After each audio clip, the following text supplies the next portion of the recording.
Bem-vindos ao canal Tramas da História. Eu sou o professor Eustáquio e essa é a nossa aula de número 3. Nós vamos falar um pouco sobre os antecedentes da Primeira Guerra Mundial. Bem, pessoal, bom dia. Então, hoje nós vamos dar início à terceira aula, do canal Tramas da História. A gente vem abordando temas da era contemporânea, explicamos aqui o que foi a modernidade, que traz aí no seu bojo várias características da era contemporânea, que foi inaugurada com a Revolução Francesa.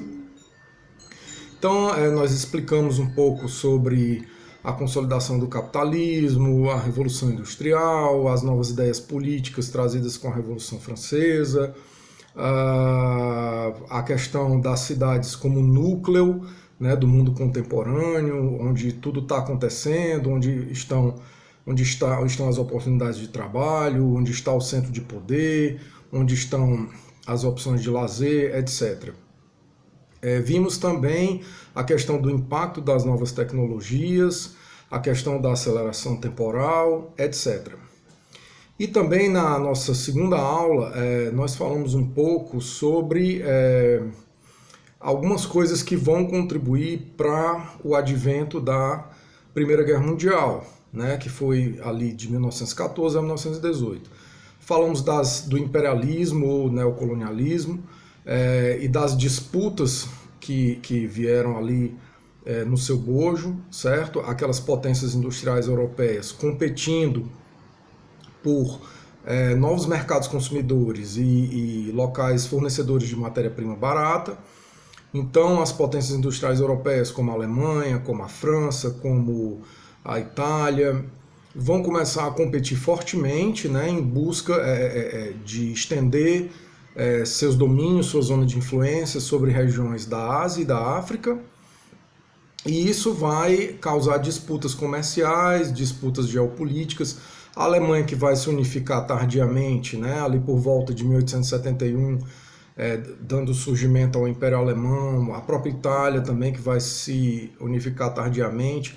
Então, a Alemanha e Itália vão, como se unificaram de forma tardia, vão querer tirar o atraso em relação às outras potências, como França, como Inglaterra, e vão contribuir para o acirramento, vão complicar ainda mais aquele cenário que nós tínhamos ali por conta do imperialismo dessas potências europeias. Então, nós temos aqui, eu vou citar aqui alguns fatores que vão contribuir para a eclosão da Primeira Guerra Mundial logo mais adiante. Então, como eu já falei antes, essas disputas geopolíticas, entre essas potências europeias vão contribuir para acirrar esses ânimos. Eu vou falar daqui a pouco em conflitos de interesses entre os impérios que existiam então, que hoje não existem mais, mas que na época contribuíram para a eclosão da Primeira Guerra Mundial. Eu falei também na aula 2 da questão da paz armada, dessas tecnologias que vão surgir sobretudo na segunda metade do século XIX, vão ser incorporadas fortemente à indústria bélica. Então, essas potências industriais europeias vão, cada uma, começar a investir fortemente nas suas forças armadas e vão se armar, vão investir em armamento também, com medo de possíveis conflitos resultantes de toda essa situação que eu já mencionei, dessas disputas geopolíticas, dessas competições na área comercial, porque, obviamente, que a Inglaterra, por exemplo, naquele contexto, vai querer exportar a maior quantidade possível de produtos, por exemplo, para o Brasil, para a Argentina, mas, ao mesmo tempo, o parque industrial francês também tem essa pretensão. Então, cada um vai criar ali estratégias, junto com a burguesia, junto com os governos, vão criar estratégias para beneficiar o parque industrial do seu país. Então, isso vai contribuir cada vez mais para o acirramento dessas disputas. E como eu falei na aula 2, a paz armada foi então isso.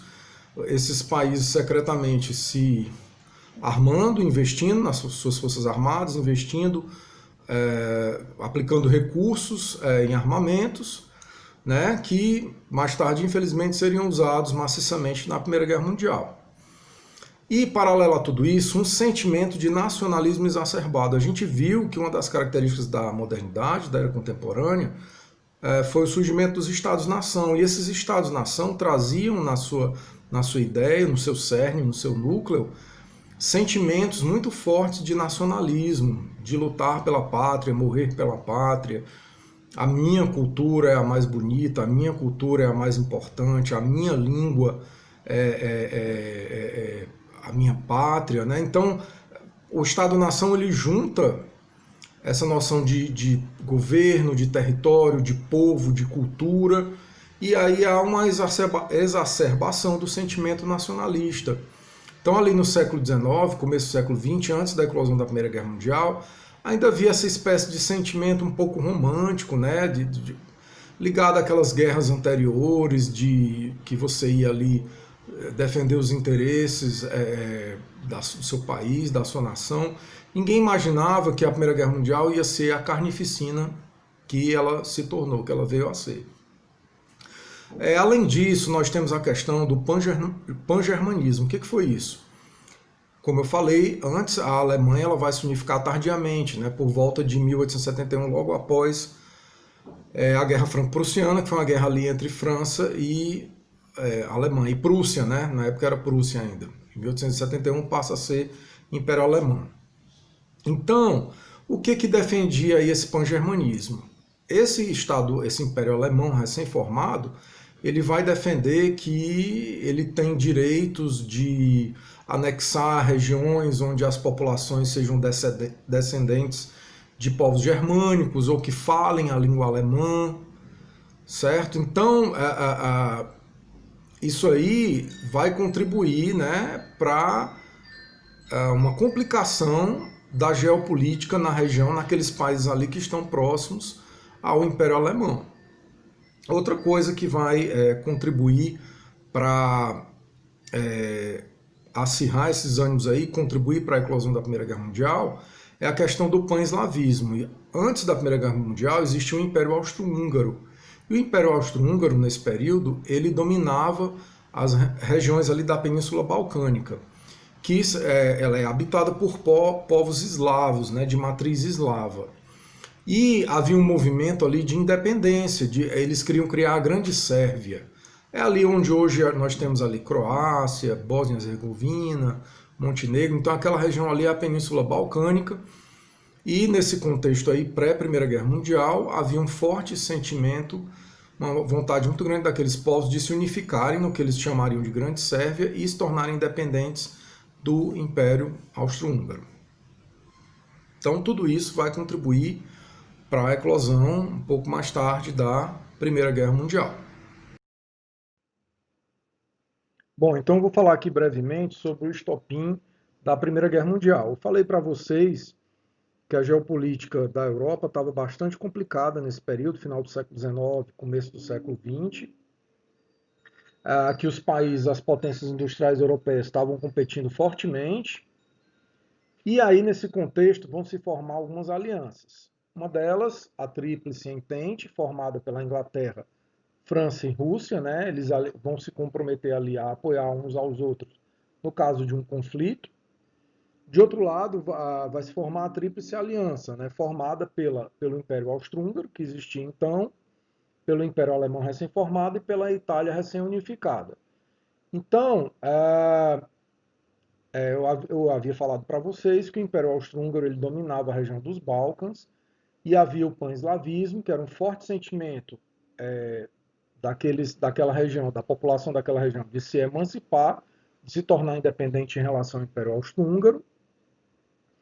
E o herdeiro do trono austríaco, nesse contexto, por volta de 1914, era o arquiduque Francisco Ferdinando, e ele resolve empreender uma visita oficial a Sarajevo, é uma cidade lá da região, que hoje é capital da Bósnia-Herzegovina, né? Então ele resolve empreender uma viagem para reafirmar o poderio do Império Austro-Húngaro sobre a região dos Balcãs. Então ele vai lá desfilar num carro, um desfile militar, uma parada militar em carro aberto, e um rapaz chamado Gavrilo Príncipe, que era de uma organização Mão Negra, organização essa aqui que Sérvia, que queria a emancipação da região dos Balcãs. Então esse rapaz alveja, atira, né, no arquiduque, na sua esposa e vem a matar os dois. Então imediatamente depois se cria aí um conflito.